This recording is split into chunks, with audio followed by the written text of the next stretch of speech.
کہ خسرو اور کیقباد بڑے بڑے یہ کیانی کہلاتے ہیں. یہ کیاں جو ہے یہ بڑی عظیم ایک جو سمجھیے کہ خاندان تھا بادشاہوں کا، لیکن یہ کہ وہ پوری سلطنت کسریٰ ختم ہو گئی. کیوں؟ اس نے حضور کے نامہ مبارک کو چاک کیا تھا، اور حضور نے فرما دیا تھا صلی اللہ علیہ وسلم خسرو نے میرا خط نہیں چاک کیا، اپنی سلطنت چاک کر. اور واقعتاً سلطنت کسریٰ جو ہے ختم ہو گئی، نام و نشان ختم ہو گئی. دوسری طرف سلطنت روما تھی، عیسائیوں کے ساتھ، چونکہ وہ تھی کرسچین، عیسائیوں کے ساتھ حضور کے زمانے میں کوئی براہ راست تصادم نہیں ہوا تھا. سارا تصادم ہوا تھا یا مشرکین عرب سے اور یا یہودیوں سے. عیسائی جو ہے عربین پیننسولا میں تھے ہی نہیں، یمن کے علاقے میں کچھ تھے لیکن ان کی کوئی حیثیت نہیں تھی، لہذا کوئی کنفرنٹیشن نہیں ہوئی. دوسرے عیسائیوں میں ابھی اہل علم موجود تھے. جیسے آپ کو معلوم ہے نجاشی بادشاہ کیسے ایمان لے آیا، اس نے حضرت عیسیٰ کے بارے میں پوچھا. حضرت جعفر طیار رضی اللہ تعالیٰ عنہ نے سورہ مریم کی آیات پڑھ کر سنائی، اور اس نے کہا بین ہی جو ان آیات میں تم نے پڑھا ہے عیسیٰ کی حقیقت اس سے تن کے برابر بھی زیادہ نہیں ہے.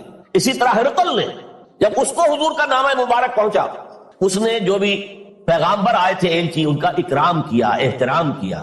وہ عالم تھا، جان گیا کہ یہ نبی آخر زمان ہے، چاہتا تھا کہ میں ایمان لے آؤں بشرطے کہ میرے سارے درباری سپہ سالار بھی ایمان لے آئیں. جیسے کہ سن 300 عیسوی میں پوری رومن امپائر نے عیسائیت اختیار کی تھی، اس سے پہلے وہ بت پرست تھے. 300 عیسوی میں سلطنت روما کا جو ایمپرر تھا وہ ایمان لے آیا حضرت عیسیٰ پر. اس وقت تک ظاہر بات ہے اسلام حضرت عیسیٰ کا دین تھا، حضور تو ابھی آئے نہیں، حضور کے آنے میں تو ابھی 300 برس باقی ہے. وہ عیسائی ہو گیا، پوری مملکت عیسائی ہو گئی، تو وہ نظام جو تھا حکومت کا برقرار رہا، انٹیکٹ رہا. ہرقل یہ چاہتا تھا کہ اسی طرح میری پوری سلطنت ایمان لے آئے تو میری حکومت برقرار رہے. لیکن یہ کہ اس کے جو درباری تھے اور اس کے بڑے بڑے جو سپہ سالار اور جرنیل تھے انہوں نے ریجیکٹ کر دیا، اور یہ بادشاہت کی بیڑی اس کے پاؤں میں پڑی رہ گئی. ایمان تو نہیں لایا لیکن پہچان گیا تھا حضور کو صلی اللہ علیہ وسلم. اور اس سلطنت روما سے پھر آپ کو معلوم ہونا چاہیے کہ مسلمانوں نے اس کی 3 ٹانگوں میں سے 2 ٹانگیں توڑ دی، پورے شمالی افریقہ سے نکال باہر کیا، پورے مغربی ایشیا سے، یہ شام اور ترکی کا علاقہ اناطولیہ نکال دیا، اور اس کی سلطنت محدود رہ گئی یورپ کے اندر. تو یہ عظیم کام ہوئے ہیں حضرت عمر رضی اللہ تعالیٰ عنہ کے. اب سوچئے یہ عظیم ریولوشن کا بھی کوئی کاؤنٹر ریولوشن ہونا چاہیے تھا کہ نہیں. ایرانی بڑے زبردست نیشنلسٹ لوگ تھے، نسل پرست، اپنی نسل پر فخر کرنے والے. ہماری روایات عظیم ہیں، ہم کیف خسرو کے وارث ہیں. اور آپ کو معلوم ہے کہ آخری جو بادشاہ تھا رضا شاہ پہلوی، وہ چاہتا تھا کہ کیف خسرو کے دور کی عظمت اور سطوت کو دوبارہ لے آئے. 2500 سالہ جشن اس نے منایا تھا، وہ چاہتا تھا وہی شان میری ہو جائے جو کیف خسرو کی تھی. یہ جو ان کے اندر نیشنلزم تھا، جب ان کی سلطنت کے پرچے اڑ گئے حضرت عمر رضی اللہ تعالیٰ عنہ کے ہاتھوں، تو ان کے دلوں میں حضرت عمر کی دشمنی، وہ خون کے پیاسے ہو گئے عمر کے رضی اللہ تعالیٰ عنہ. میں یہاں آپ کو ذرا ایک حوالہ دے دوں. فردوسی نے جو شاہ نامہ لکھا، حالانکہ وہ مسلمان تھے لیکن چونکہ پرانے ایرانی ذہن کی عکاسی کر رہے تھے، تو انہوں نے جب کہ عرب فوجیں آئی ہیں تو اس نے ایران کا جو اپنے اوپر فخر تھا اس کی ترجمانی کرتے ہوئے لکھا ہے: زشیر شتر خوردنو سوسمار عرب را باجائیست آیت قرار کہ تخت کیارا کنند آرزو تفو برتو ہے تخت کردہ تفو. کہ یہ عرب اونٹنیوں کا دودھ پینے والے، گوہ کھانے والے. یہ گوہ ایک بڑی سی چھپکلی کا جیسا جانور ہوتا ہے جو صحرا کے اندر ہوتا ہے، اور وہ اپنا ایک گھر بنا کر رہتا ہے، اسے کھاتے تھے. تو یہ گوہ کھانے والے، اونٹنیوں کا دودھ پینے والے عرب، آج ان کی یہ جرت، یہ جسارت، یہ ہمت کہ تخت کیارا کنند آرزو، کہ وہ آج آرزو کر رہے ہیں کہ کئے سلطنت کئے کا تخت جو ہے وہ ہمیں مل جائے. تفو برتو ہے چرخ کردہ تفو، تف ہے تجھ پر اے گردش کرنے والے آسمان، تف ہے تجھ پر. لہذا اب کاؤنٹر ریولوشنری موومنٹس آئی ہے. حضرت عمر کی شہادت اس کا نتیجہ ہے. ہرمزان ایک جرنیل تھا اور اس کے جنگی جرائم اتنے شدید تھے ایرانی کے کہ واجب القتل تھا. وہ گرفتار ہو کر حضرت عمر کے سامنے پیش کیا گیا. حضرت عمر نے فرمایا یہ واجب القتل ہے، اس کی گردن اڑا دی جائے. اس کی چالاکی دیکھیے، اس نے کہا امیر المومنین، اے مسلمانوں کے امیر عمر رضی اللہ تعالی عنہ، مجھے ذرا پانی پلوا دیں. حضرت عمر نے فرمایا پانی لا دو. ایک کٹورے میں پانی دے دیا گیا. پھر کہا دیکھیے امیر المومنین، مجھے ضمانت دیجئے کہ جب تک میں یہ پانی پی نہ لوں مجھے قتل نہیں کریں گے. تو میں ہاں تو پانی پی لو، جب تک یہ پانی تم نہیں پیو گے ہم قتل نہیں کریں گے. اس نے وہ کٹورا پھینک دیا. نہ اب میں یہ پانی پی سکتا ہوں نہ آپ مجھے قتل کر سکتے ہیں، کیونکہ آپ کا ہے یہ جب تک میں یہ پانی نہیں پیوں گا مجھے قتل نہیں کرے گا. اس ہیلے سے جان بچا گیا. پھر اس شخص نے ابو لولو فیروز، ایک غلام تھا، اسے اس کام کے لیے تیار کیا. حضرت مغیرہ ابن شعبہ کا غلام تھا وہ. اور حضرت مغیرہ نے اس سے روزانہ کی ایک اجرت کہ تم کام کرو، مجھے صرف 7 آنے روزانہ دے دیا کرو۔ اس نے آ کر حضرت عمر سے کہا کہ میرا جو آقا ہے مغیرہ ابن شعبہ، یہ مجھ سے بہت زیادہ طلب کرتا ہے۔ حضرت عمر نے پوچھا کیا دیتے ہو 7 آنے؟ تم کرتے کیا ہو؟ کہ میں نجار بھی ہوں، میں لوہار بھی ہوں، میں یہ کام کرتا ہوں۔ فرمایا اتنے پیشوں کا جاننے والا اس کے لیے یہ روزانہ کا ٹیکس یہ زیادہ نہیں ہے، یہ تمہیں دینا چاہیے۔ اس نے کہا میں چکیاں بھی بناتا ہوں۔ حضرت عمر نے فرمایا پھر ایک چکی ذرا مجھے بھی بنا دینا۔ کہنے لگا آپ کے لیے تو میں ایسی چکی بناؤں گا کہ جس کی آواز دنیا بھر میں جائے گی۔ وہ شخص ہے اور ہرمزان کی سازش کے تحت وہ ایرانی جسے بعد میں ایرانیوں نے کیا کہا، جس نے قتل کیا حضرت عمر فاروق کو، حضرت ابو لولو فیروز۔ آج بھی ایران میں اس کی قبر کی تفسیر میں دکھتی ہے آزاد کے اندر، حضرت ابو لولو فیروز۔ وہ آیا ہے مسجد نبوی میں اور آ کر اس نے جبکہ حضرت عمر رضی اللہ تعالیٰ عنہ امامت فرما رہے ہیں کیا کیا، 5-6 وار سنجر کے کیا۔ حضرت عمر رضی اللہ تعالیٰ شریر مجروح ہو گئے۔ یہ انتقام تھا جو عجم نے، وہ سلطنت کے جس کے ٹکڑے ختم ہو گئے تھے، جس کا ٹکڑے کر دیے گئے تھے، اس نے انتقام لیا عالم اسلام سے۔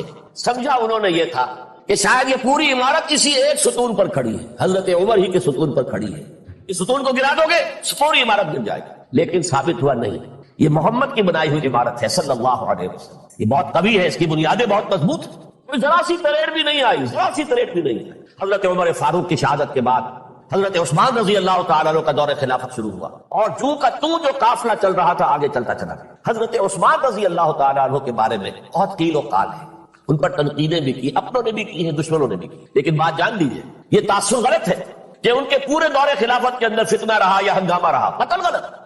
10 برس خلفائے راشدین میں طویل ترین دور خلافت حضرت عثمان کا ہے رضی اللہ تعالیٰ عنہ، 12 برس۔ حضرت ابوبکر کے تو 2.25 برس تھے، حضرت عمر کے 10 برس تھے، ان کا 12 برس، اور 12 میں سے 10 سال ایسے تھے بعین ہی جیسے حضرت عمر کے 10 سال تھے۔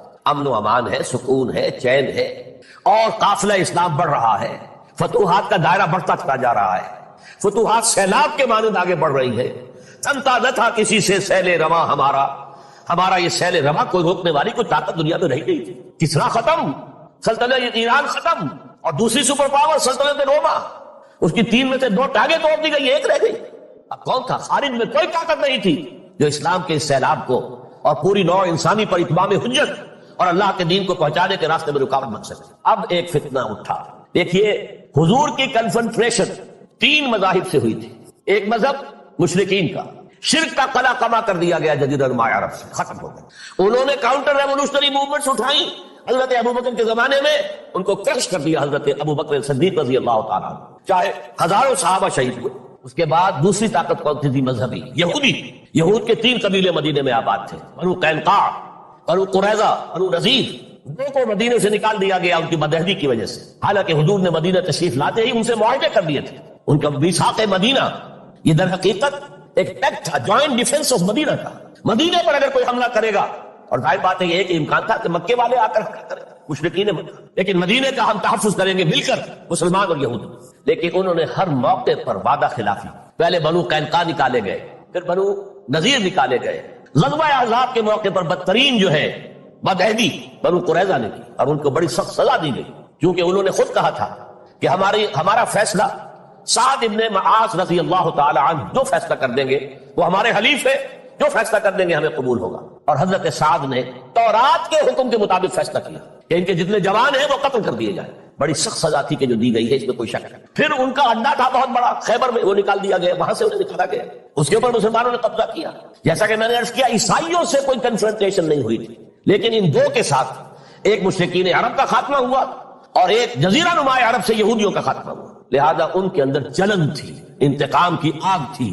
سب سے بڑا تو حسد تھا کہ 2000 سال سے نبوت اور رسالت ہمارے پاس تھی، موسیٰ سے لے کر عیسیٰ تک علیہ الصلوۃ والسلام، 1400 برس ہماری تاریخ کے وہ ہیں کہ کوئی ایک لمحہ بھی نہیں تھا کہ کوئی نبی موجود نہ ہو۔ نوٹ کیجیے اس بات، حضرت موسیٰ 1400 قبل مسیح میں اور حضرت عیسیٰ سن عیسوی کا آغاز، ان 1400 سالوں میں مسلسل نبوت بنی اسرائیل میں رہی۔ یہ حدیث ہے بخاری شریف کی، کانت بنو اسرائیل تسوسہم الانبیاء، بنی اسرائیل کی حکومت، ریاست، سیاست کا کام انبیاء کرتے تھے۔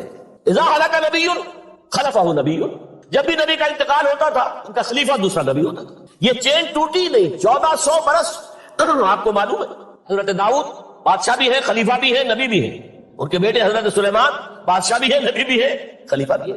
اسی طریقے سے یہ سلسلہ چلتا رہا۔ تورات انہیں دی گئی، انجیل انہیں دی گئی، زبور انہیں دی گئی، بے شمار صحیفے اور دوسرے چھوٹے نبیوں کو دیے گئے، لیکن پھر اللہ تعالیٰ نے نبی آخر الزماں کی حیثیت سے محمد الرسول اللہ کو چن لیا، جو اسرائیلی نہیں تھے، جو اسماعیلی تھے، حضرت ابراہیم کے بڑے صاحبزادے حضرت اسماعیل علیہ السلام کی اولاد میں سے۔ اس پر انہیں سخت رنج، حالانکہ وہ پہچانتے تھے حضور کو، ان کی کتابوں میں جو نشانیاں لکھی تھی وہ پوری حضور پر جو ہے منطبق ہو رہی تھی۔ قرآن کہتا ہے یعرفونہ کما یعرفون ابناءہم، وہ ایسے پہچانتے ہیں محمد کو صلی اللہ علیہ وسلم جیسے کہ اپنے بیٹوں کو پہچانتے ہیں، لیکن انہوں نے نہیں مانا۔ بدترین دشمن، اشد کی آگ میں جلنے والے، اور آج تک وہی معاملہ ہے، ان کی نیچر تبدیل نہیں ہوئی ہے۔ اب جو کچھ قیامت صغریٰ آنے والی ہے مڈل ایسٹ میں، عراق پر حملے کے بعد جو کچھ ہوگا، اس سب کی سازش کس نے کی؟ یہود، یہ ساری اسرائیلی سازش۔ بہرحال یہ علیحدہ بات ہو جائے گی۔ اب انتقام یہودیوں کا آیا۔ یہودیوں کو یہ معلوم تھا ہم تعداد میں اتنے کم ہیں اور ڈسپرسڈ ہیں۔ سن 70 عیسوی میں ایک رومن جنرل ٹائٹس، اس نے حملہ کر کے یروشلم بیت المقدس کی اینٹ سے اینٹ بجائی، 1,33,000 یہودی ایک دن میں قتل کیے، اور ان کا سیکنڈ ٹیمپل جو تھا، جو حضرت سلیمان نے بنایا تھا، معبد، عبادت گاہ، ہم تو اسے مسجد کہیں گے، مسجد اقصیٰ، لیکن انہوں نے اسے کہا ہیکل، ٹیمپل۔ اس کو گرا دیا تھا نبوکڈنیزر نے 587 عیسوی میں، دوبارہ انہوں نے بنایا، اسے ٹائٹس نے گرا دیا، وہ آج تک گرا پڑا ہوا ہے، آج تک صرف ایک دیوار اس کی سلامت ہے، جسے وہ ویلنگ وال کہتے ہیں، وہاں جا کر ماتم کرتے ہیں، روتے ہیں، پیٹتے ہیں، اور اس کو اس وقت سے نکال دیا گیا یہودیوں کو، نکل جاؤ فلسطین سے، بھاگ جاؤ یہاں سے، دفع ہو جاؤ۔ لہٰذا وہ ڈسپرس ہو گئے، کوئی یورپ چلے گئے، کوئی روس چلے گئے، کوئی ہندوستان چلے گئے، کوئی افریقہ کے ممالک میں چلے گئے، کوئی ایران میں آ گئے۔ یہ سب، اس کو وہ کہتے ہیں ڈایاسپورا، ہمارا وہ دور جس میں ہم دنیا میں منتشر تھے۔ جب پوری دنیا میں منتشر تھے تو ظاہر بات ہے کسی فوجی مہم کے ذریعے سے مسلمانوں سے انتقام لینا ممکن نہیں تھا، لیکن انتقام لیا ایک ایسی سازش کے ذریعے سے، ایک ایسا فتنۃ الکبریٰ بنا جو ہے برپا کیا ہے، جس کا کہ میں ابھی آپ سے اندازہ کرتا ہوں، جس کے نتیجے میں حضرت عثمان رضی اللہ تعالیٰ عنہ شہید۔ اس کو یوں سمجھیے کہ حضور کے دور میں جن لوگوں نے شہادتیں پیش کی، انہوں نے اسلام کو قائم کرنے کے لیے شہادتیں دی۔ اب دور خلافت راشدہ میں جو شہادتیں پیش کی گئی، وہ اسلام کو قائم رکھنے کے لیے، جو عمارت بن گئی ہے اب گرنے نہ پائے، اسے دشمن گرا نہ دے، اس ڈیفنس کے اندر، اس تحفظ کے اندر جانے دیے، ہزاروں نے دیے۔ ان پر تنقید کا حق آپ کو حاصل ہے، ان سے اختلاف کا حق آپ کو حاصل ہے، وہ حاکم مطلق نہیں ہے، وہ عامل نہیں ہے۔ آپ کو معلوم ہے کہ حضرت عمر پر ان کے کرتے کے اعتبار سے جو ہے وہ تنقید ہو گئی تھی۔ تنقید کرنے والا کون تھا؟ سلمان فارسی رضی اللہ تعالیٰ، ان کے بارے میں حضور نے فرمایا سلمانو منا آل البیت، یہ تو ہمارے اہل بیت میں سے اتنا قریب۔ حضور حضرت عمر خطبہ دے رہے ہیں اور وہ کہتے ہیں کھڑے ہو کر لا سماع نہ سنیں گے نہ اطاعت کریں گے، کلمہ بغاوت ہے۔ تو کوئی ناگواری کا احساس نہیں، مجھ میں آپ نے بات کری کیوں، کیا بات ہے؟ یہ جو کرتا آپ نے پہنا ہے یہ ان یمنی چادروں سے بنا ہے جو مال غنیمت میں آئی ہے، اور جتنی کا ٹکڑا جو ہے ہر مسلمان کو ملا، سے کرتا نہیں بنتا، اور آپ ہے بھی طویل القامت، آپ کا کرتا کیسے بن گیا؟ فرماتے ہیں عبداللہ سے، اپنے بیٹے سے، عبداللہ بن عمر رضی اللہ تعالیٰ، عبداللہ تم وضاحت کر دو۔ وہ کھڑے ہو کہتے ہیں نا میرا کرتا بن رہا تھا نا ابا جان کا، میں نے اپنے حصے کا کپڑا ابا جان کو دیا ہے، اس سے ہی کرتا بنا۔ بس اب اس کے بعد آپ فرمائیے آپ جو کہیں گے سنیں گے اور اطاعت کریں گے۔ یہ کوئی تو حاصل نہ ڈکٹیٹریت ہے کہ کوئی بول نہیں سکتا، تم اور تمہیں وقت تنقید کر رہے ہیں اور برمیا کر رہے ہیں۔ ایک عورت پکڑ لیتی ہے حضرت عمر کو رضی اللہ تعالیٰ، حضرت عمر نے آرڈیننس نافذ کر دیا تھا کہ اتنے سے زیادہ، اتنی رقم سے زیادہ مہر نہیں رکھا جا سکتا۔ عمر تم کون ہوتے ہو ہمارے حق کے اوپر پابندی لگانے والے؟ جب قرآن میں ہے وَآتَيْتُمْ إِحْدَاهُنَّ قِنطَارًا، چاہے تم نے اپنی کسی بیوی کو ڈھیروں سونا دیا ہو تب بھی طلاق کی شکل میں واپس نہیں دے سکتے، قنطار کہہ رہا ہے، ہم کون ہیں اپنے والے؟ اور حضرت عمر فرماتے ہیں آج ایک عورت نے عمر کو دین سکھایا، آرڈیننس واپس۔ اسی طریقے کا معاملہ حضرت عمر کا یہ اجتہاد تھا کہ یہ جو زمینیں اتنی بڑی بڑی جو ہے، سواد، عراق، ایران، مصر، سب فتح ہو گئے، چند ہزار صحابہ، اب مطالبہ یہ تھا کہ یہ ہمارے غنیمت ہے، ہمارے اندر تقسیم کر دی ہے۔ جیسے حضور نے غزوہ خیبر میں جو زمینیں تھیں یہودیوں کی وہ مجاہدین میں تقسیم کر دی تھی، دلیل موجود، دلیل بھی سنت رسول سے ہے صلی اللہ علیہ وسلم۔ حضرت عمر کی حکمت کچھ اور کہہ رہی ہے، یہ بات تو میں اپنے انداز سے کہہ رہا ہوں کہ اگر ایسا ہو گیا تو تاریخ انسانی کی سب سے بڑی جاگیرداری قائم ہو جائے گی، اتنے بڑے بڑے رقبے جو ہے صحابہ کو مل جائے۔ لیکن انہوں نے جو بات بیان کی وہ یہ تھی اگر یہ سارا تقسیم ہو گیا تو بعد میں آنے والوں کے لیے کیا رہے گا، اور جو فوجیں اب ہمیں پورے نظام کے لیے رکھنی پڑے گی ان کو کون سپورٹ کرے گا، ان کے لیے کہاں سے خرچہ آئے گا؟ تو انہوں نے طے کیا کہ یہ مال جو ہے مال فے ہے، یہ بیت المال کا ہے، جو مال غنیمت ہے وہ صرف وہ ہوگا جو عین محاذ پر حاصل ہوا ہے، ہتھیار ہیں یا بھیڑیں بکریاں ہیں یا اور جانور ہیں، یا وہاں پر جو پکڑے جائیں گے قیدی وہ غلام ہوں گے، وہاں پر اگر عورتیں ہوں گی پکڑی جائیں گی، خریدیں ہوں گی. یہ نہیں کہ پورے ملک جو ہے وہ غلام بنا دیے جائیں اور پورے ملک کی جو زمینیں تقسیم کر دی جائیں. 5 صحابہ کھڑے ہو گئے. نہیں، اب حضرت عمر نے ٹریبونل قائم کیا ہے. 5 صحابہ اوس میں سے 5 فرد میں سے بیٹھ جائیے. وہاں اپنا بھی وہ پیش کیا نقطہ نظر، پاکستان نے بھی کیا. وہ ٹریبونل نے فیصلہ کیا کہ عمر کی رائے صحیح رضی اللہ عنہ. یہ نظام سید القوم خادمہم. یہ اگر کوئی کہتا، اگر یہ مثالیں نہ ہوتی تو کہتے کیا تمہارا دماغ خراب ہوا ہے، یہ شاعری تو تم نے اچھی کر دی ہے. سید القوم خادمہم کبھی ہوا ہے؟ دیکھیے عمر نے بڑھ کے دکھایا. رات کے گشت پر ہے اور ایک عورت کے کرانے کی آواز آئی ہے. معلوم ہوا کہ درد ذہن میں مبتلا ہے، کوئی اس کو اٹینڈ کرنے والی کوئی خاتون نہیں. گھر سے گئے ہیں، فرسٹ لیڈی اپنی اہلیہ کو لے کر آئے ہیں، انہوں نے اٹینڈ کیا ہے. اور اس کے بعد بچہ ہو گیا تو اندر سے ان کی اہلیہ کا امیر المومنین مبارک کو بیٹا ہوا ہے. ایک اور دفعہ اسی طریقے سے گشت پر تھے، ایک گھر میں سے بچوں کے رونے کی آواز آئی. معلوم کیا کہ خاتون اور بچے ہیں، کھانے کا کچھ ہے نہیں. اس خاتون نے کہا میں نے یہ آگ کے اوپر جو ہے ہانڈی رکھی اس میں پانی ہے اور بچوں کو میں بہلا رہی ہوں کہ کچھ پک رہا ہے، ٹھہرو ذرا صبر کر لو، اسی طرح سو جائیں گے. کانپ گئے بیت المال سے اور بوری گندم کی لے کر اپنے کندھے پر، اپنے غلام سے کہا میرے کندھے پر رکھ. میں لے چلتا ہوں. حضور نہیں، قیامت کے دن تم میرا بوجھ نہیں اٹھا سکو گے. اور وہ اپنے کندھے پر لاد کر آئے اور وہاں کھانا تیار کروایا، بچوں کو کھلایا. یہ نظام، یہ ہے رحمت للعالمین کا مظہر. یہ جان لیجیے سیرت محمد صلی اللہ علیہ وسلم کو جب آپ مطالعہ کرتے ہیں کہ وہ سارا انقلابی جدوجہد کا دور ہے، اس میں ابھی نظام کی جو خوبیاں ہیں وہ پورے طور پر سامنے نہیں آئی تھی.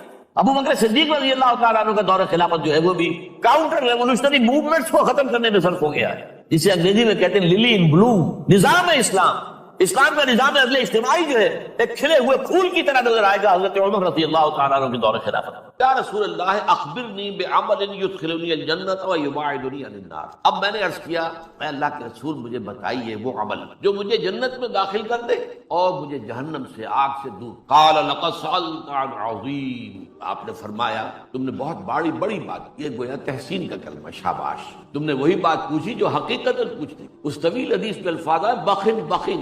یہ عربوں کا ایک کلمہ ہے کسی کی تحسین کے لیے. تم نے بہت اچھا کہا. تو میں کہا کرتا ہوں کہ اردو میں ہم کہتے ہیں بہت خوب، تو بہت کی بے آ گئی، خوب کا خے آ گئی، تو بخن تم نے بہت اچھا پوچھا ہے. لقد سألت بشیء عظیم 3 مرات. حضور نے 3 دفعہ فرمایا تم نے بڑی عظیم بات پوچھی ہے، بڑا عظیم سوال. وَإِنَّهُ لَيَسِّرٌ عَلَىٰ مَن يَسَّرَهُ اللَّهُ عَلَيْهِ. اور یہ بات جو بہت بڑی ہے، آسان بھی بہت ہے اس کے لیے جس کو اللہ آسان کر دے. توفیق اللہ کی طرف سے ملے. لیکن یہ کہ جس کو اللہ تعالیٰ آسان کر دے، جس پر اس کا فضل ہو جائے، اس کے لیے بہت آسان ہے. وہ کیا ہے؟ تعبد اللہ لا تشرک بہ شیئا. اللہ کی بندگی اور پرستش کرو، اس کے ساتھ کسی شے کو شریک نہ کرو. اب یہاں نوٹ کیجئے کہ یہ شرک جو ہے اور عبادت یہ کس قدر جامع الفاظ. عبادت پوری زندگی میں اللہ کی اطاعت مطلق، اس پر تفصیل سے گفتگو ہم کر چکے ہیں، اور وہ بھی اللہ کی محبت سے سرشار ہو. ہاں کبھی خطا ہو جائے تو توبہ کر لی جائے، دعا کر لی جائے، اللہ سے استغفار کیا جائے. لیکن یہ نہیں کہ مستقلاً کسی ایک گناہ کو بھی اپنی زندگی میں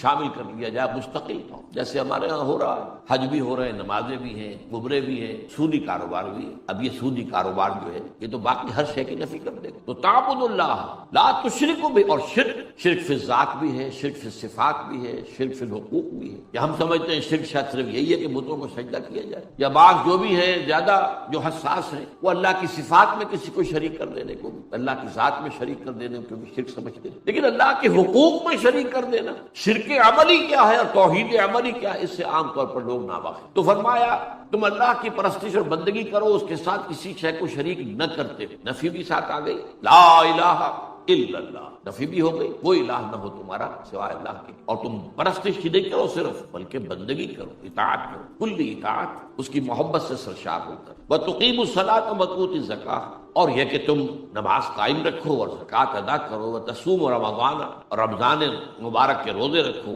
وَتَحُجُّ الْبَيْتَ. اور اللہ تعالیٰ کے گھر کا حج کرو. ثم قال. اب یہ تو بات آ گئی ایک جامع بات، دین کی جامع تعریف، دین کے تقاضوں کا جامع بیان، سب آ گئے. عبادت میں پوری زندگی کی اطاعت، شرک میں ہر نوع کے شرک سے بچنا، اور پھر اس کے ساتھ نماز، روزہ، حج، زکات، جو کہ ارکان اسلام میں سے، جس کی بنیاد پر ہمارے معاشرے کا ایک خاص رنگ بنتا ہے، ہماری ایک تہذیب وجود میں آتی ہے، ہمارا ایک خاص تمدن ہے اسلامی زندگی کا، یہ اصل میں نماز، روزے، حج اور زکات سے اس کی تشکیل ہوتی ہے۔ تو اس کو گویا کہ پورے دین کی تعبیر، اس کی حقیقت کو بیان کرنے میں یہ نہایت جامع کلمات ہے۔ اب اس کے بعد حضور خود فرماتے ہیں، ثم قال، آپ نے فرمایا، الا ادلک علی ابواب الخیر، تو کیا میں تمہیں یہ نہ بتاؤں کہ اس خیر کے، خیر کل کے دروازے کون سے ہیں، کن دروازوں سے اس خیر کل کو حاصل کرنے کے لیے داخل ہوا جا سکتا ہے؟ الصوم جنۃ، روزہ ڈھال ہے نفس کے خلاف، نفس کے حملوں کے خلاف، یہ ہم پڑھ چکے ہیں ایک اور حدیث میں۔ والصدقۃ تطفئ الخطیئۃ کما یطفئ الماء النار، اور صدقہ جو ہوتا ہے وہ خطا کو، گناہ کی آگ کو ایسے بجھا دیتا ہے جیسے کہ پانی آگ کو بجھا دیتا ہے۔ تو ہو گئی یہ خطا صدقہ تو اللہ کے راہ، تو یہ صدقہ جو ہے اس گناہ کے اثرات کو دھو دے گا جیسے کہ پانی آگ کو بجھا دیتا ہے۔ وَصَلَاةُ الرَّجُلِ فِي جَوْفِ اللَّيْلِ، اور last but not the least, یہ میں الفاظ میں اضافہ کر رہا ہوں، نماز پڑھنا بندے کا رات کے پیٹ میں، رات کے درمیانی حصے میں۔ تہجد اصل میں جسے کہتے ہیں وہ نہیں ہے کہ جو عام طور پر لوگ فجر سے کچھ دیر پہلے جاگ گئے اذان سے اور جلدی سے 8 نفل پڑھ لیے، یہ تہجد نہیں، یہ تو فجر کا ضمیمہ بنا لیا۔ ہر نوافل ہے، عبادت ہے، اس کے بھی جو اس کے برکات ہیں وہ ظاہر ہوں گی، جو اس کا ثواب اور اجر ہے اللہ دے گا۔ لیکن اصل میں جسے تہجد کہا جاتا ہے وہ رات کو سو کر پھر اٹھنا، نیند کو توڑ کر اور پھر سو جانا اور پھر اٹھنا، جوف کہتے ہیں پیٹ کی شے کے، جوف اللیل، رات کے بطن میں، رات کے درمیان میں، یعنی نصف رات گزر جائے اس وقت سے انسان جو ہے وہ نماز پڑھے اور پھر ثلث رہ جائے تو پھر جائے، پھر سو جائے اور پھر اس کے بعد اٹھے فجر کے لیے اور سنتیں پڑھے اور آئے مسجد کے اندر۔ تو یہاں آپ نے فرمایا وَصَلَاةُ الرَّجُلِ فِي جَوْفِ اللَّيْلِ، اور اپنے اس قول کے لیے حضور نے آیتیں تلاوت فرمائی، وہی دو آیتیں۔ یہاں یہ سورہ سجدہ کی آیت نمبر 16 اور 17 ہے۔ تتجافى جنوبهم عن المضاجع، اللہ تعالیٰ اپنے خاص محبوب بندوں کی یہ صفات بیان کر رہا ہے کہ ان کے پہلو اپنے بستروں سے علیحدہ رہتے ہیں، رات کے وقت جاگتے ہیں، بستر پر لیٹیں گے تو سو جائیں گے۔ تتجافى جنوبهم عن المضاجع يدعون ربهم خوفا وطمعا، وہ اس وقت اپنے رب کو پکارتے ہیں، دعائیں کرتے ہیں، خوف کے ساتھ بھی، اس کے مواخذے کا خوف، اس کے عذاب کا خوف، اس کی باز پرس کا خوف، اس کی ناراضی کا خوف، جہنم کا خوف، وطمعا، اور تما کس کی؟ اللہ راضی، اللہ کے اجر و ثواب کی بھی تما ہو، لیکن سب سے بڑی تما کیا ہے؟ اللہ مجھ سے راضی، اس لیے سب سے اونچا مقام یہی ہے، رضی اللہ عنہم ورضوا عنہ، اللہ ان سے راضی ہو گیا، ہوا اللہ سے راضی ہو، یہ باہمی رضا ہے، بندہ اپنے رب سے راضی رہے، وہ ہے کہ تسلیم و رضا، جو بھی دنیا میں آ رہا ہے اس پر شکوہ، اللہ کا شکوہ زبان پر نہ، جو بھی آ رہا ہے یہ میرے رب کی طرف سے ہے، وہ میرا مولا ہے، آقا ہے، دوست ہے، میرا خیر خواہ ہے، اسے معلوم ہے کہ اس شر کے پیچھے کون سا خیر آ رہا ہے، مجھے کیا پتا، مجھے تو شر نظر آ رہا ہے، خیر کی نظر نہیں آ رہا، اس لیے فرمایا گیا کہ ہو سکتا ہے عسیٰ ان تکرہوا شیئا وہو خیر لکم وعسیٰ ان تحبوا شیئا وہو شر لکم واللہ یعلم وانتم لا تعلمون، ہو سکتا ہے تمہیں کوئی چیز بری لگے حالانکہ اسی میں تمہارا خیر ہے، عین ممکن ہے تمہیں کوئی چیز اچھی لگتی ہو حالانکہ اس میں تمہارا لیے شر ہے، اللہ جانتا ہے تم نہیں جانتے۔ اس کیفیت کے اندر دنیا کی زندگی گزارے، اللہ تعالیٰ آخرت میں اسے راضی کر دے گا، اللہ اس سے راضی ہو جائے گا۔ تو یہ ہے در حقیقت اللہ تعالیٰ کے لیے صلاۃ الرجل فی جوف اللیل کا، کہ اس میں تتجافى جنوبهم عن المضاجع يدعون ربهم خوفا وطمعا ومما رزقناهم ينفقون، اور جو کچھ ہم نے انہیں دیا ہے اس میں سے خرچ بھی کرتے ہیں۔ اب اس کی کیا ہے، اس کا بدلہ کیا ملے گا؟ فلا تعلم نفس ما اخفي لهم من قرة اعين جزاء بما كانوا يعملون، تو کسی انسان کو پتہ نہیں ہے اس کے لیے اللہ تعالیٰ نے آنکھوں کی ٹھنڈک کا کیا کیا سامان فراہم کیا ہوا، جنتوں کی نعمتوں کا تم اندازہ نہیں کر سکتے۔ قرآن مجید میں الفاظ آئے ہیں وہ ہماری ذہنی سطح کے مطابق، وہاں پہ پھل ہوں گے، وہاں پہ شہد ہوگا، دودھ ہوگا، وہاں پہ بہت اچھا ایک شراب ہوگی جس میں نہ کوئی نشہ ہوگا اور نہ ہی کوئی بہکنے کی بات ہوگی، سرور اور کیفیت جو ہے وہ ہوگی، وغیرہ وغیرہ اموریں ہوں گی، یہ بھی بنا بیان کیا ہے۔ لیکن ساتھ ہی حضور نے فرمایا کہ جنت کی نعمتیں وہ ہے ما لا عین رأت ولا اذن سمعت وما خطر علی قلب بشر، وہ تو ایسی نعمت ہے، وہ ابتدائی جنت ہے وہ جس کا کہ ذکر ان الفاظ میں کھینچا گیا ہے۔ یہ نعمتیں جنہیں ہم سمجھتے ہیں، وہاں کھجور کے باغات ہوں گے اور انگور کے ہوں گے اور وہاں پر انار بھی ہوگا، رمان ہوگا، سب کچھ ساری چیزیں ہوں گی، لیکن اصل میں اعلیٰ جنت جس کی طرف کہ پھر اللہ تعالیٰ کے وہ بندے جن کا ایمان گہرا تھا، وہ ان کو جو اوپر سے اوپر کی جنت میں لے جایا جائے گا رفتہ رفتہ، وہاں وہ نعمتیں ہیں جو نہ کسی آنکھ نے دیکھی، نہ کسی کان نے سنی، نہ کسی کے دل پر ان کا خیال تک وارد ہوا۔ ما لا عین رأت ولا اذن سمعت وما خطر علی قلب. تو یہاں پر بھی فرمایا فلا تعلم نفس ما اخفی لهم من قرۃ اعین. تو کسی کو معلوم نہیں ہے اللہ نے کیا کیا چیزیں مخفی رکھی ہوئی ہیں اپنے خزانہ فیض کے اندر ان کی آنکھوں کی ٹھنڈک کے لیے. جزاء بما كانوا يعملون. اور یہ بدلہ ہوگا ان کا ان اعمال کا جو وہ کرتے ہیں. تو یہاں تک حضور نے یہ دونوں آیتیں جو ہیں حوالے کے طور پر خاص طور پر تتجافى جنوبهم عن المضاجع کے حوالے سے، جو کہ حدیث میں الفاظ ہے وصلاۃ الرجل فی جوف الليل. ثم قال. اس کے بعد یوں سمجھیے کہ حضور کا دریائے سخاوت جو ہے اور جوش میں. ثم قال. پھر آپ نے خود ایک سوال کیا الا اخبرک براس الامر وعمودہ وذروۃ السنام. ذروۃ السنام. اے معاذ کیا میں تمہیں یہ نہ بتاؤں کہ اس معاملے کی جڑ کیا ہے، بنیاد کیا ہے، اور اس کا عمود کیا ہے، ستون کیا ہے، اور اس کی چوٹی کا عمل کیا ہے. اب یہی وہ ہے دین کے مختلف اعمال، ان کی باہمی نسبت کیا. عام طور پر سب باتیں لوگوں کو معلوم ہے، لیکن یہ ریشو پروپورشن اور کیا چیز مقدم ہے کیا ثانوی ہے، کس چیز کا کس کے ساتھ منطقی ربط ہے، یہ در حقیقت حکمت دین کا موضوع، یہ سب کو معلوم نہیں. اب یہاں پر پورے دین کو ایک درخت سے تعبیر کی. ایک ہے اس کی جڑ راس و حاصل، ایک ہے عمود تنا. عمارت میں آپ کہیں گے ستون، اور درخت میں وہ تنا ہوگا. وذروۃ السنام ہی، اور اس کی چوٹی کا عمل کیا ہے. چوٹی کیا ہے؟ اب آپ کو معلوم ہے درخت میں آم کا درخت ہے تو جڑ بھی ہے، اس کے بعد تنا بھی ہے، اب اس کے بعد وہ شاخیں پھیلی ہوئی ہیں اور ان میں پتے بھی لگے ہوئے اور آم بھی لگے ہوئے. اصل شے ہوتی ہے وہ اوپر ہوتی ہے. اصل میں درخت آم کے لیے لگایا گیا، وہ جڑ میں نہیں لگتا، وہ تنے میں نہیں لگتا، وہ تو ٹہنیوں میں جا کر لگے گا، اوپر لگے گا چوٹی کے اوپر. گلاب کا پودا ہے تو گلاب کا پودا جو ہے اس پودے کی جڑ میں پھول نہیں لگتے، اس کے تنے میں، تنا تو چھوٹا سا ہوتا ہے، اوپر جو ہے وہ اس کی چوٹی جو ہے اس کے اوپر پھول لگے ہوئے. تو اس کی جڑ کیا ہے اور اس کا عمود کیا ہے اور اس کی چوٹی کا عمل کیا، میں تمہیں بتاؤں. قلت بلا یا رسول اللہ. میں نے عرض کیا حضور ضرور فرمائی، ضرور فرمائی. قال راس الامر الاسلام. اس معاملے کی جڑ، بنیادی منزل اسلام. یہاں اسلام اپنے اس معنی میں آیا. ایک ہے اسلام اپنے ارکان کے حوالے سے، بنی الاسلام علی خمس، شہادت اللہ الہ الا اللہ وان محمد رسول اللہ واقام الصلاۃ وایتاء الزکوٰۃ وصوم رمضان وحج البیت من استطاع الیہ سبیلا. یہ حدیث ہم پڑھ چکے ہیں، غالباً حدیث نمبر 3 تھی اس میں. اسی مجموعے کے اندر متفق علیہ حضرت عبداللہ ابن عمر رضی اللہ تعالیٰ عنہ. لیکن اسلام کا بھی جیسے میں نے عبادت کا بتایا آپ کو، پوری زندگی میں اللہ کی اطاعت. اسلام کے معنی بھی ہے سرنڈر کر دینا، ہمتن.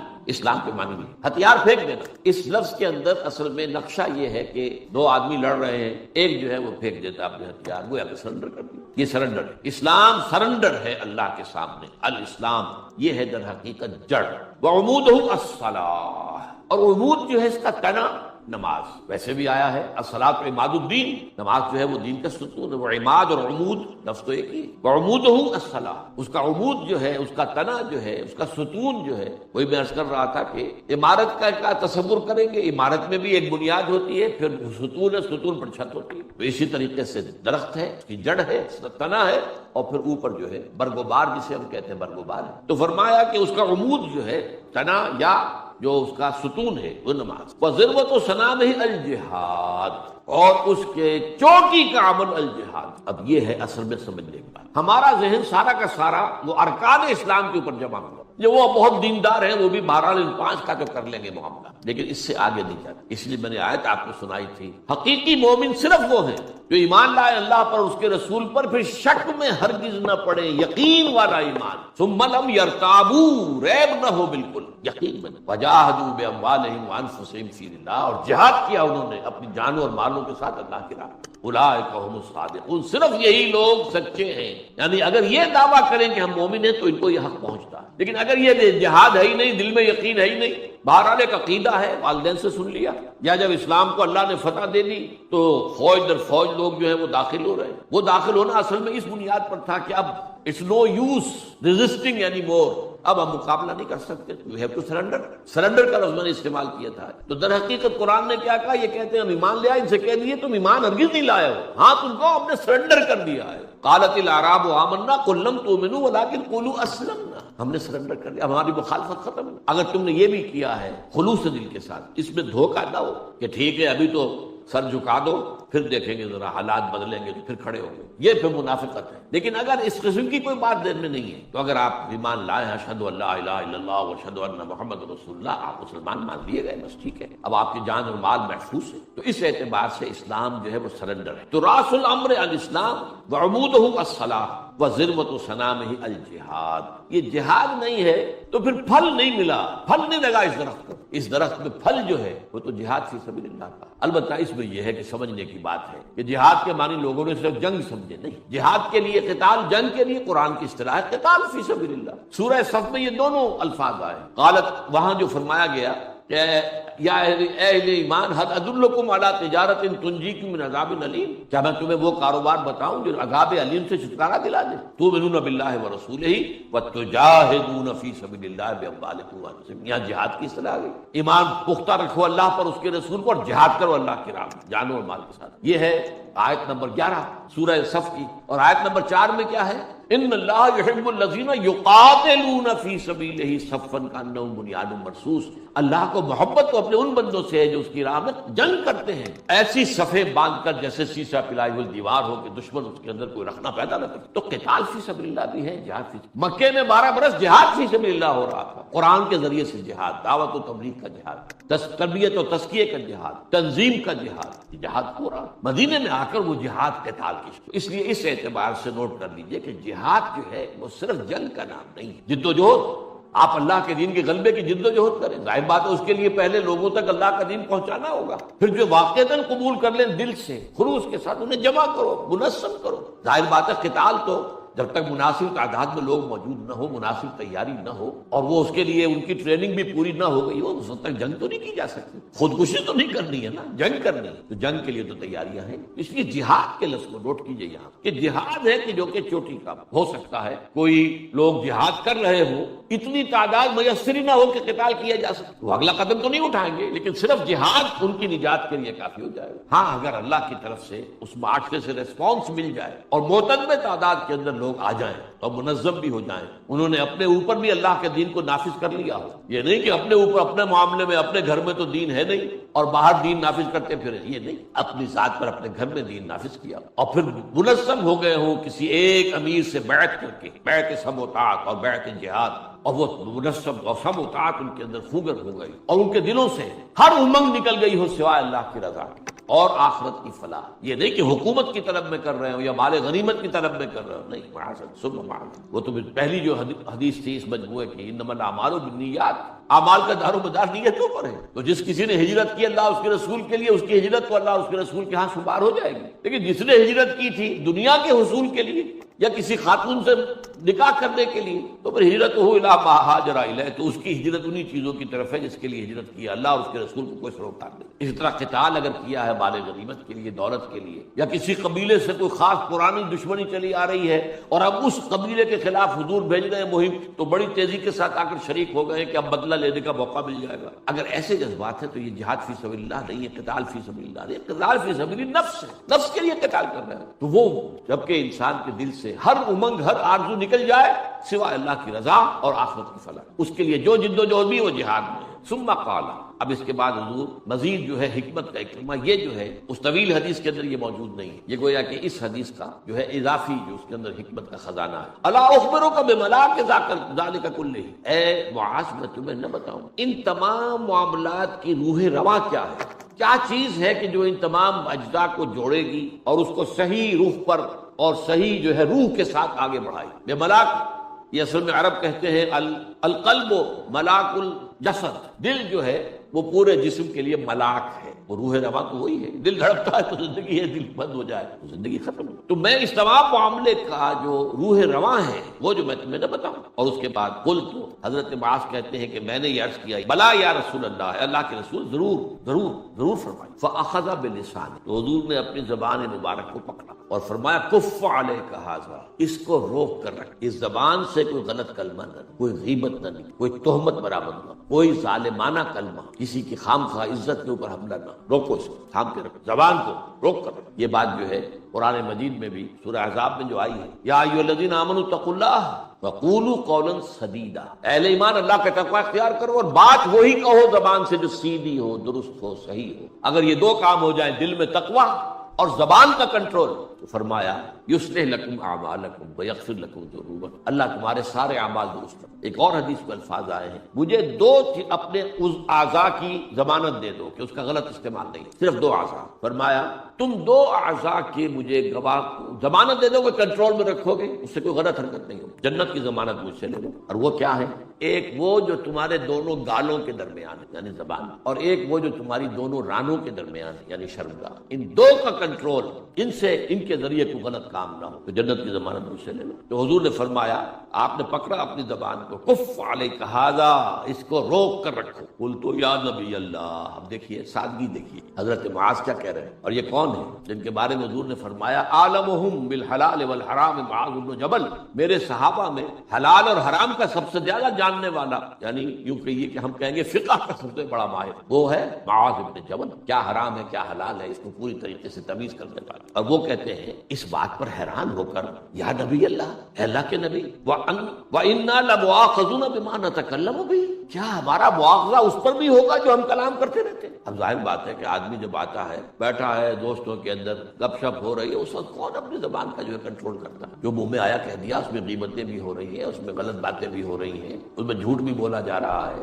یہ سب تو کیا ہے اللہ کے نبی، کیا ہمارا مواخذہ ہوگا اس پر بھی کہ جو ہم باتیں کرتے رہتے ہیں؟ اب دیکھیے حضور کی محبت، شفقت، یہ کلمہ جو ہے عرب بہت ہی اس کو کہتے ہیں کہ جس سے بہت لاڈ ہو۔ فرمایا سکلت کا امک یا معاذ، اے معاذ تمہیں تمہاری ماں روئے کھوئے، یعنی یہ کہ تم گم ہو جاؤ اور تمہاری ماں جو ہے اس پر روئے تمہاری غیر حاضری پر یا گمشدگی پر، سکلت کا امک یا معاذ وهل يكب الناس في النار على وجوہہم او مناخرہم الا حصائد السنتہم، لوگوں کو اوندھے منہ یا ان کے نتنوں کے بل جہنم میں جھونکنے والی سب سے بڑی شے وہ حصائد السنہ ہے۔ حصید کہتے ہیں فصل جب کٹ جائے، حصیدن، ایک جنات ہوتے ہیں، ایک جنات الحدیث، ایک جو ہے وہ ہے کہ جب کہ حصید، جب کہ جو ہے فصل کٹ گئی، کاٹ دی جانے والی، درخت وہ ہے جو کھڑا رہتا ہے، اس میں سے پھل اتار لیا جاتا ہے۔ اب گندم آپ